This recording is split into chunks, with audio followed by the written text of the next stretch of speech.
Hello guys and welcome back to another episode of Cerita Malam. Bagi kamu yang baru menjumpai channel ini, selamat bergabung di channel Cerita Malam, di mana dalam channel ini kita akan berkongsi cerita-cerita seram, cerita-cerita misteri, dan pelbagai lagi jenis topik-topik cerita yang menarik. Oke, bagi kamu yang ingin menghantar cerita seram Anda, pastikan Anda lihat video di atas ini untuk mengetahui bagaimana cara untuk menghantar cerita Anda. Dan satu info yang saya ingin kongsikan bahwa kita akan menggunakan tagline, oke? Jadi tagline untuk video-video horor, misteri, mistik dan pelbagai lagi yang berunsurkan kegelapan, kita akan menggunakan tagline cerita malam penuh misteri. Manakala bagi cerita-cerita ataupun topik-topik yang tidak menakutkan, kami masih mencari tagline yang paling sesuai. Tapi jika Anda mempunyai apa-apa idea ataupun cadangan tagline, silalah komen di bawah supaya kita dapat berkongsi idea. Baiklah, tengok video ini sampai habis. Tetapi sebelum tu, kita layan intro cerita malam penuh misteri.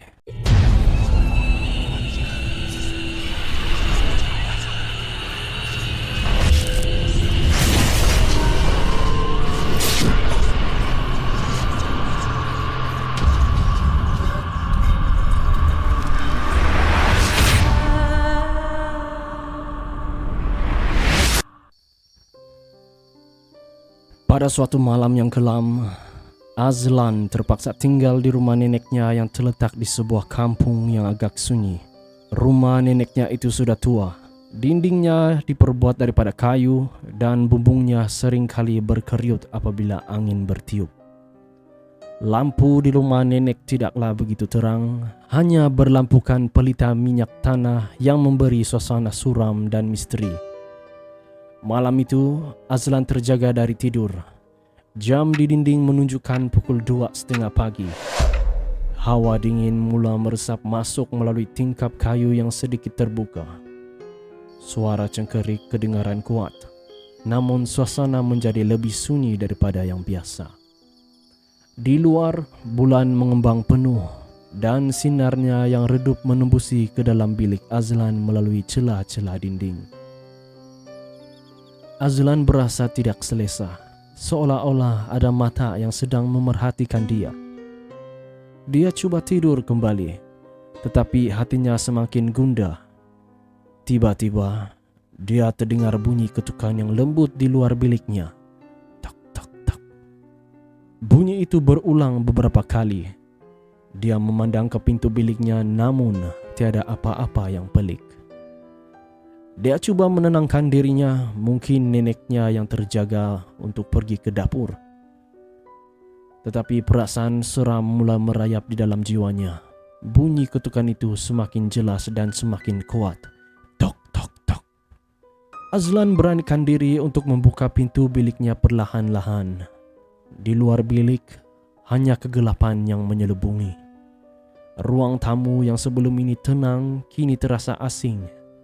Namun, matanya tertancap pada sesuatu yang membuatkan darahnya berderau. Di sudut ruang tamu, di dekat tangga kayu yang menuju ke loteng, dia melihat bayang-bayang seorang wanita. Bayangan itu berdiri kaku, tidak bergerak dan wajahnya diselubungi kegelapan. Hanya kelihatan rambutnya yang panjang mengurai hingga ke lantai. Azlan menggigil. Wanita itu tidak bersuara, hanya berdiam seperti sedang memerhatikan dia. Azlan mencuba untuk mundur selangkah ke belakang. Kakinya terasa lemah. Dia ingin berlari namun kakinya seakan terkunci.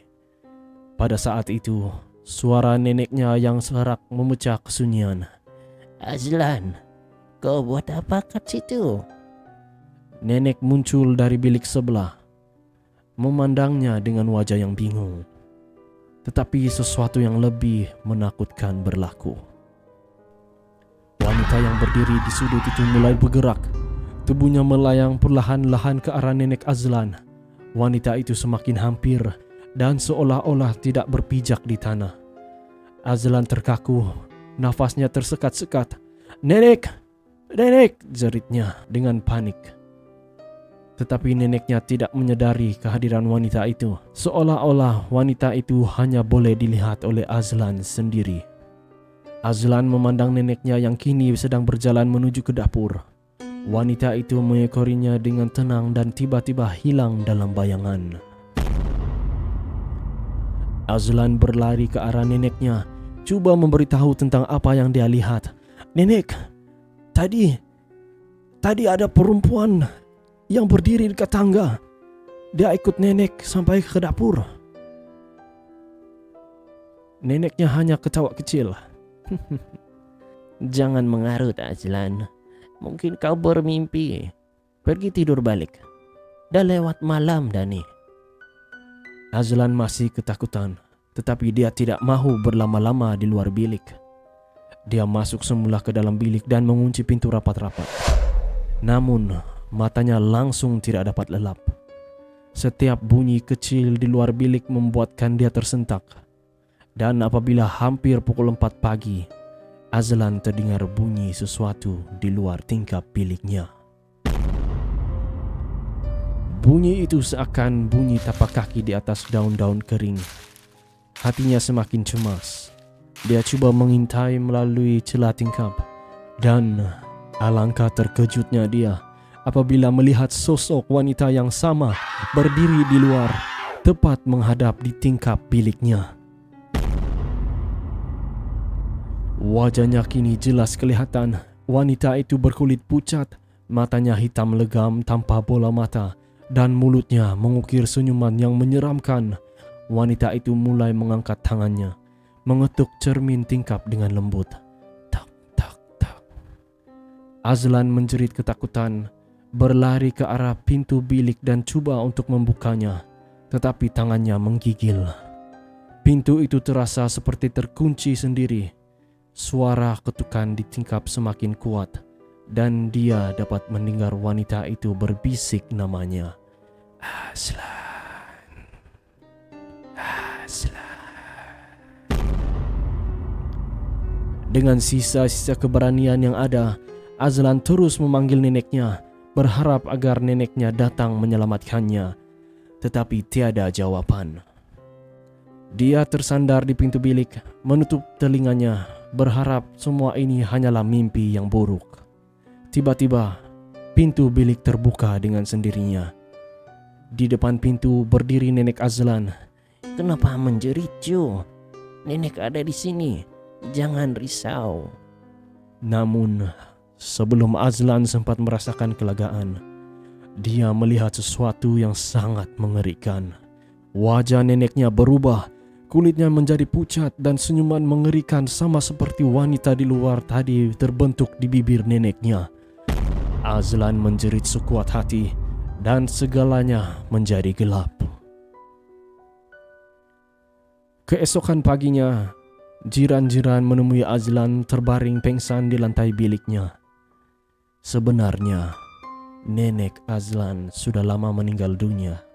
Dan rumah itu sebenarnya telah lama ditinggalkan.